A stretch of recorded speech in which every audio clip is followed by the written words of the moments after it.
কুরআন হাদিস খুলে দেখো, আদম তো সামান্য নয়। আমরা আদি পিতা আদম, কথা কন ঠিক না বেটে? আমরা আদি পিতা আদম, সাধারণ ইতিহাস না। কোরআন হাদিস খুলে দেখো, আদম তো সামান্য নয়। যাইয়া দেখো পাক কোরআনে সূরাতুল বাকারাতে বলিয়াছেন পাক জাতে, বলিয়াছেন পাক জাতে আদম হাওয়া হইতে জুদা নয়। কুরআন হাদিস খুলে দেখো, আদম তো সামান্য নয়।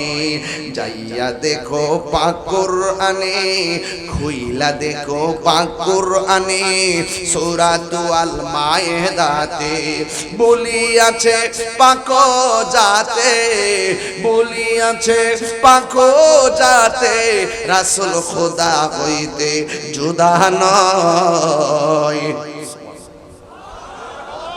আল্লাহ মানা নবী মানা নয়, নবী মানলে আল্লাহ মানা হয়, ঠিক কিনা?